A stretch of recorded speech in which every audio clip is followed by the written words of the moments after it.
ସୁନାବେଡ଼ା ଅଭୟାରଣ୍ୟରେ ହିଂସାକାଣ୍ଡ। ଲାଲଧର ପହରିଆଙ୍କ ଧନୁତୀର ଆକ୍ରମଣରେ 3 ଜଣ ଆହତ। ଆହତଙ୍କୁ ଜିଲ୍ଲା ମୁଖ୍ୟ ସ୍ୱାସ୍ଥ୍ୟକେନ୍ଦ୍ରରେ ଭର୍ତ୍ତି। ନୂଆପଡ଼ା ଜିଲ୍ଲା ସୁନାବେଡ଼ା ଅଭୟାରଣ୍ୟରେ ଜଗମୁଣ୍ଡାପଡ଼ା ଗ୍ରାମରେ ହିଂସାକାଣ୍ଡ। ଲାଲଧର ପହରିଆଙ୍କ ଧନୁତୀର ଆକ୍ରମଣରେ 3 ଜଣ ଆହତ ହୋଇଛନ୍ତି। ସେହି ଗ୍ରାମର ମା ଓ 10 ବର୍ଷର ପୁଅ ସନ୍ତୋଷଙ୍କୁ ତୀର 6 ଇଞ୍ଚ ଲେଖାଏଁ ଶରୀର ଗଭୀରତାକୁ ପ୍ରବେଶ କରିଅଛି।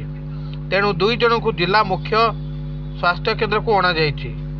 ଜଗମୁଣ୍ଡା ଗ୍ରାମର ଅନ୍ୟ ଜଣେ ବ୍ୟକ୍ତି ମଙ୍ଗଳୁ ପାହରିଆ ମଧ୍ୟ ତୀରରେ ଆକ୍ରମଣ କରିଥିବା ବେଳେ ଆହତଙ୍କୁ ସୁନାବେଡ଼ା ସ୍ୱାସ୍ଥ୍ୟକେନ୍ଦ୍ରରେ ଭର୍ତ୍ତି ହୋଇ ତାଙ୍କ ତୀର କାଢ଼ି ଦେଇଥିଲେ।